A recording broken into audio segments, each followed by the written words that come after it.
So I wanted to share something that I learned. It's helpful to be aware if there's times when ourselves or our family members are kind of on the edge, feeling extra frazzled, feeling like a level of anxiety or upset or um, fragility. And something that's important to remember is that we are trying to balance our own biology, but also we are part of a system, right? So there's chronobiology, there's the power of light from our environment, from the rising of the sun, the setting of the sun. And there are these clocks that are syncing all the time and that we're programming and cultivating all the time by our choices. And there's a lot of family members, and also we ourselves sometimes feel it can be like this visceral fear or anxiety or unsettledness that is being triggered for different reasons at this time. And one thing that you can do for yourself or your family is actually to be aware that if you have any exposure to light, whether or not it's from a phone or from an overhead light, any type of light that comes into the brain after 11 p.m. before 4 p.m. is processed differently in the brain and actually activates something called the disappointment centers. And the thalamus is where all of the information from our sensation and our visual and our sensory input goes into our brain. There's this place called the thalamus. It's like the control center. And if you put in light input between 11 p.m. and 4 a.m., you activate the disappointment centers. And that's very important because you might get away with a little bit of red light low to the ground between those hours. But if it's the phone or if it's something else, after you've been awake for a certain number of hours, 8 hours, 12 hours, 14 hours, the longer you're awake, the more sensitive you are to light.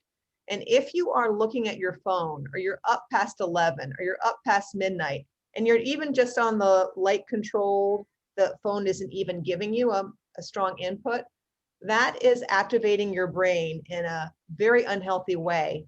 And just stopping that one behavior can make a huge difference for teenagers, for young people, for parents, for healthcare providers. And there is also ways to mitigate this if you happen to be a shift worker. Some of us are essential people on the front line, and you can go to a podcast on Spotify called the Huberman Lab, Huberman, and he can talk to you about how to mitigate it if you're an essential worker, if you have to work overnight, or if you're a hospital worker or a medical worker, or you're a delivery person and you need to be awake and you're being exposed to these overnight inputs. But another really helpful thing to do is, if you have the bandwidth and if you're trying to work with your kids, is to know when the sun rises and know when the sun sets, and just exposing yourself for 1 minute, 2 minutes, 5 minutes, and just looking, even if it's a cloudy sky, towards the direction of where the sun rises. And as the sun's rising or as the sun is setting, even just 1 minute or 5 minutes, and just syncing with that rising of the sun and that input, it's something that we don't really understand how powerfully you can reset positive mood, feeling well, feeling good, feeling stable, feeling that you can breathe, feeling that you can get through the day, meet the challenges, and also source the support, solve problems. This connection with chronobiology is so powerful, and it's not something you need to remember and read and practice. And there's so many things that are burdening us and that are asked of us. This is just syncing with the system that we're in on this planet, the way that our biological and chronobiological clocks work.